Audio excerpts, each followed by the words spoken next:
प्रथमता भीम तुझ अभिवादन, शिव तुझ मानाचा मुजरा, शंभू तुझ मी वंदतो. माझ्या बंधू आणि भगिनींनो, आजचा सूर्य उगवलाय. तो आमच्यामध्ये नव चैतन्य घेऊन उगवलाय. आमच्यासारख्या युवकांच्या हृदयामध्ये एक ज्योत निर्माण करून गेलाय. आज खूप आनंदाचा दिवस आहे आमच्यासारख्या कार्यकर्त्यांसाठी. आत्तापर्यंत आम्ही भाषणामध्ये ऐकलं होतं, मी खूप वेळेस बोललो होतो की बाबासाहेब म्हणत होते की हा मी जो रथ इथपर्यंत आणलाय, तो रथ जर तुम्हाला पुढे नेता आला तर नक्की न्या, पण जर तो रथ तुम्हाला पुढे नेता आला नाही, तो रथ जिथं आहे तिथंच राहू द्या, त्याला पाठीमागे जाऊ देऊ नका. पण आज मला अभिमानाने सांगू इच्छितो, तो रथ आज गतिमान झालाय. तो रथ आज जलद गतीने पुढे चालत आहे. त्या रथावरती महारथी म्हणून स्वतः बाळासाहेब आंबेडकर विराजमान आहेत. सारथी म्हणून स्वतः सुजातदादा आहेत.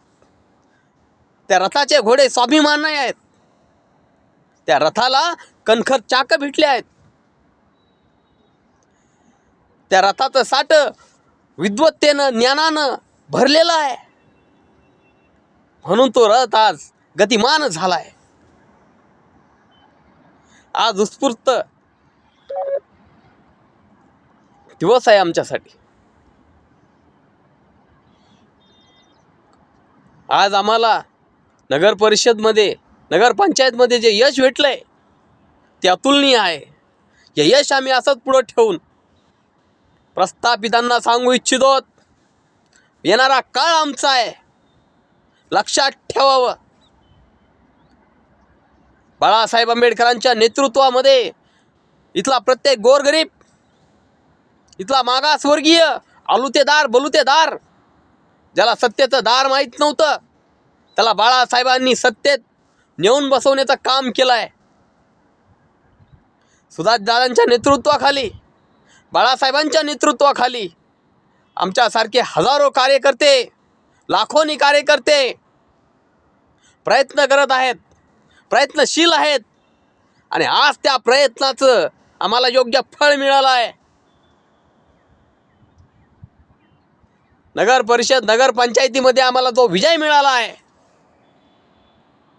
त्यासाठी सर्व मतदार बंधू आणि भगिनींचे आम्ही आभार मानतो. पुढील कार्याला आम्ही नक्कीच सुरुवात करू.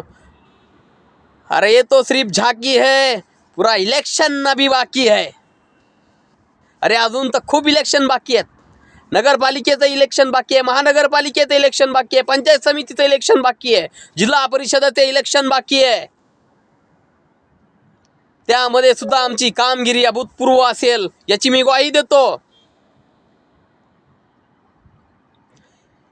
फक्त मला माझ्या समाज बांधवांना सांगायचं आहे, जागे व्हा. ही वेळ आहे सत्ता हातात घेण्याची, बाळासाहेबांना साथ देण्याची. आज आपण फक्त काय करायचं तर बाळासाहेबांना साथ द्यायची. ज्याला पैसा देता येईल त्यांनी पैसा द्यावा, ज्याला वेळ देता येईल त्यांनी वेळ द्यावा, ज्याला मतदान द्यावं, एवढं माझं म्हणणं आहे. आज मी काय जास्त बोलणार नाही, कारण मी आज खूप आनंदी आहे.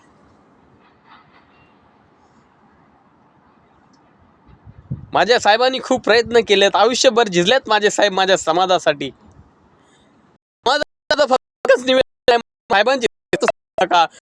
साहेबांची गरज आहे. जर तुमचं भविष्य करायचं, तुमच्या लेकरा बाळांचं भविष्य व्यवस्थित ठेवायचं असेल, जर आपल्या येणाऱ्या पिढीचं भविष्य आपल्याला बदलायचं असेल, इथला आलुतेदार असेल, बलुतेदार असेल, बहुजन समाज असेल, ज्याला माझ्या साहेबांनी खूप कष्टाने, खूप मेहनतीने या सत्तेमध्ये बसवण्याचं काम हाती घेतलंय, ते सत्तेमध्ये बसवण्याचं काम जे साहेबांनी पूर्ण केलंय, त्यासाठी आपल्याला साहेबांची साथ देणं गरजेचं आहे. आणि आपण सगळे साहेबांना साथ देणार अशी मला अपेक्षा आहे. येणाऱ्या काळामध्ये आपण सोन्याचे दिवस बघणार दादा, सोन्याचे दिवस, बाबासाहेबांचं स्वप्न पूर्ण करण्याचे दिवस आलेत. फक्त माझ्या साहेबांची साथ सोडू नका, बस. मी एवढंच सांगेन, माझ्या साहेबांची साथ सोडू नका. अरे जिथं आपल्याला मान सन्मान नाही तिथं साहेबांनी मान सन्मान मिळवून दिलाय. अरे जिथं लोक म्हणत होते तुमचा एक नगरसेवक आहे का, नगरसेवक, अरे काय अभूतपूर्व कामगिरी केली आहे माझ्या साहेबांनी. अरे अख्खा महाराष्ट्र हादरून टाकलाय माझ्या 30 वर्षीय सुजातदादा आंबेडकरांनी. अख्खा महाराष्ट्र हादरून टाकलाय. येणाऱ्या काळात तर सगळं बघतानच. अरे प्रस्थापितांचे गाठोडे इथून उचलून फेकल्याशिवाय आम्ही गप्प बसणारच नाही, आत्ताच सांगतोय. एवढंच बोलून मी थांबतोय, कारण माझ्याकडे शब्द नाहीत आज. जय भीम, जय शिवराय.